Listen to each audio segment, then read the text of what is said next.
India కూటమి ముందంజలో ఉంది. హిమాచల్ ప్రదేశ్లో ఎక్కడైతే కంగనా రనౌత్ పోటీ చేస్తున్నారో మండ్యా నియోజకవర్గంలో కంగనా రనౌత్ లీడింగ్లో ఉన్నారు. హిమాచల్ ప్రదేశ్ 4కి 2 ఎన్డీఏ కూటమి లీడ్లో ఉన్నారు.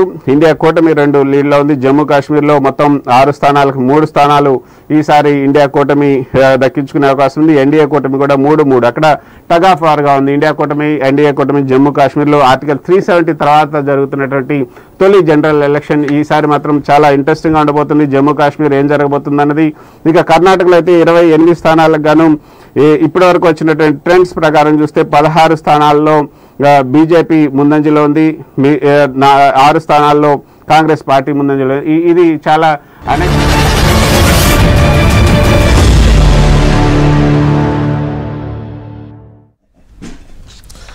నమస్తే, welcome to special live show on AP results and Telangana results and సార్వత్రిక ఎన్నికలకు సంబంధించి 543 పార్లమెంటు స్థానాలకు సంబంధించి జరుగుతున్న పోలింగ్ కౌంటింగ్ జరుగుతోంది. దీనికి సంబంధించి అప్డేట్స్ వస్తున్నాయి. చాలా చోట్ల ఎన్డీఏ అభ్యర్థులు ముందంజలో ఉన్నారు. దేశవ్యాప్తంగా బీజేపీ ఎన్డీఏ హవా కొనసాగుతోంది. అయితే ఇక్కడ కొంత కాంగ్రెస్కి ఊరటనిచ్చే అంశం ఏంటంటే కాస్త ఈసారి కాంగ్రెస్ కూటమి కొంత చెప్పుకోదగ్గ స్థానాల్లో వాళ్ళ అభ్యర్థులు లీడ్లో ఉన్నారు. అయితే ఇవన్నీ స్టార్టింగ్ లీడ్సే, ఇవన్నీ పోస్టల్ బ్యాలెట్కి సంబంధించిన లీడ్సే ఎక్కువ వస్తున్నాయి. కాబట్టి తర్వాత ఎలాంటి మార్పులు అయినా జరగవచ్చు, ఆధిక్యతలో కానీ గెలుపు ఓటముల్లో కానీ.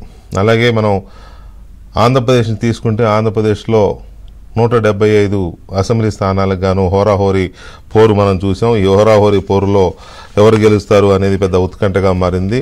మెజారిటీ ఎగ్జిట్ పోల్స్ 90% పైగా ఎగ్జిట్ పోల్స్ ఈసారి కూటమిదే విజయం, తెలుగుదేశం కూటమిదే విజయం చెప్పి చాలా స్పష్టంగా చెప్పాయి. కొన్ని సంస్థలు అయితే 120 నుంచి 130 వరకు వస్తాయని చెప్పాయి. కొన్ని సంస్థలు అయితే ఏకంగా 150కి పైగా వస్తాయని చెప్పిన సంస్థలు కూడా ఉన్నాయి.